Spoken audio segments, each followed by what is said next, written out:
Deuteronomy chapter 29 is where we'll be.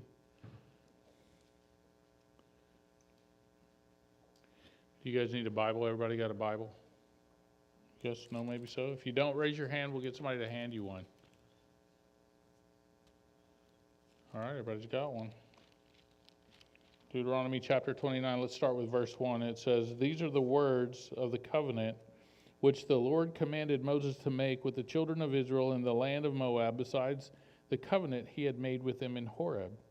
Now Moses called all Israel, and he said to them, You have seen all that the Lord did before your eyes in the land of Egypt, to Pharaoh and to all the servants and to all his land, the great trials which your eyes have seen and the signs of those great wonders.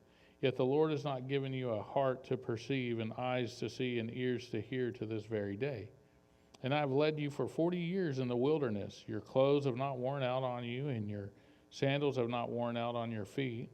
You have not eaten bread, nor have you drunk wine or similar drink, that you may know that I am the Lord your God. And when you came to this place, Sihon, the king of Heshbon, and Og, the king of Bashan, came out against us in battle, and we conquered them, and we took their land, and we gave it as an inheritance to the Reubenites and the Gadites and the half-tribe of Manasseh.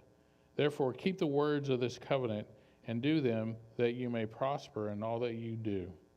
And all you stand today before the Lord your God, your leaders and your tribes and your elders and your officers and all of the men of Israel, your little ones and your wives, also the stranger who is in your camp, from the one who cuts your wood to the one who draws your water, that you may enter into a covenant with the Lord your God, and into his oath which the Lord your God makes with you today, that he may establish you today as a people for himself, that he may be God to you, just as he has spoken to you, and just as he has sworn to your fathers, to Abraham, to Isaac, and to Jacob.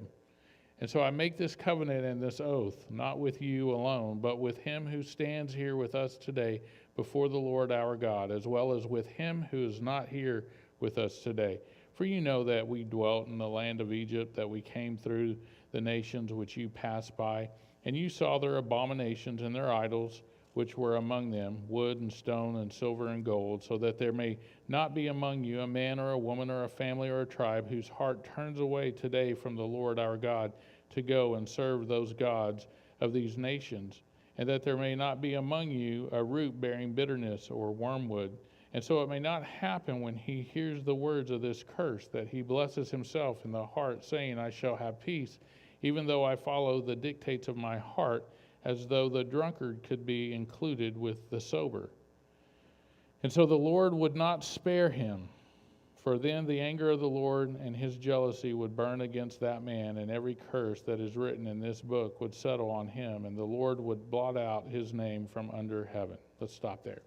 So what we should note today in our study, as we look at Deuteronomy chapter 29, it should be noted that some commentators refer to chapters 29 through chapter 30 as the Palestinian covenant, whereas a renewal and a reaffirmation of the covenant given at Mount Sinai. So whatever the case, the new information about the restoration of Israel is definitely a new revelation, a new promise to be added to the covenant given to God's people. So what we see here is, here's Moses saying, hey, here's this added portion. It's not different than anything else that we've been talking about. But if you look back at verse 1, verses 1 through 3, we'll look at those. It says, These are the words of the covenant which the Lord commanded Moses to make with the children of Israel in the land of Moab, besides the covenant which he made with them in Horeb. Now Moses called all of Israel, and he said to them, You have seen all the great things that the Lord did before your eyes in the land of Egypt, kind of letting them remember what had happened there with the plagues and different things like that.